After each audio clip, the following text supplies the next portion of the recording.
வணக்கங்க. நான் last time video போட்டிருந்தேன், விளக்கு ஒளியில் கேளக்கியர்னு.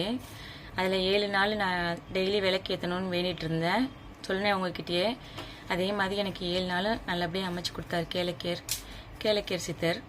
கேளக்கியர் சித்தர் இருக்காருன்னா இருக்காருங்க, நம்மளோட வேண்டுதல் நடக்குதுங்க.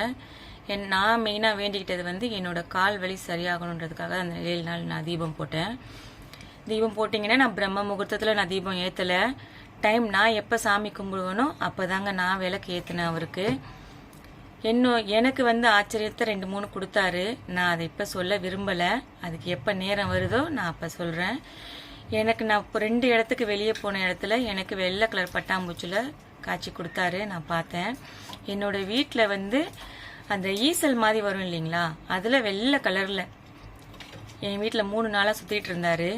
அதையும் நான் பார்த்தேன். எனக்கு ரொம்ப சந்தோஷமாக இருந்தது. 2-3 விஷயம் எனக்கு நடத்தி கொடுத்துருக்காரு. நான் அது நேரம் வரும்போது உங்களுக்கு நான் சொல்கிறேன். கேளக்கியர் இருக்காருன்னா இருக்காரு, ஆனால் எந்த ரூபத்தில் இருக்காருன்னு இந்த நிமிஷம் வரைக்கும் யாருக்கும் தெரியாது. நிறைய பேர் இப்படி வராங்க அப்படி வராங்கன்னு சொல்கிறாங்க. இதெல்லாம் எந்த அளவுக்கு நம்புறதுன்னு எனக்கு தெரியல. நீங்கள் அதை எப்படி எடுத்துக்கணும்னு நீங்கள் பார்த்துக்கோங்க.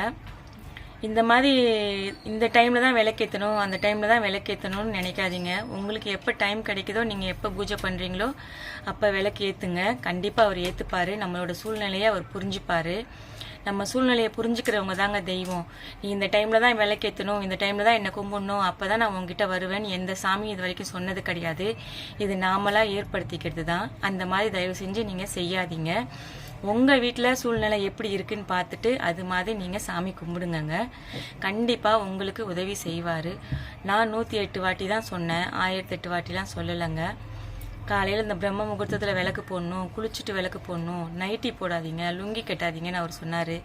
அந்த மாதிரிலாம் நான் செய்யலைங்க. நான் நைட்டி போட்டு தான் ஒரு நேரம் கும்பிட்டேன், ஒரு நேரம் சாரீ கட்டி தான் கும்பிட்டேன். எனக்கு எப்படி பிடிச்சிருக்கோ அந்த டைமில் தாங்க நான் கும்பிட்டேன். எனக்கு அவர் அருள் புரிஞ்சார்.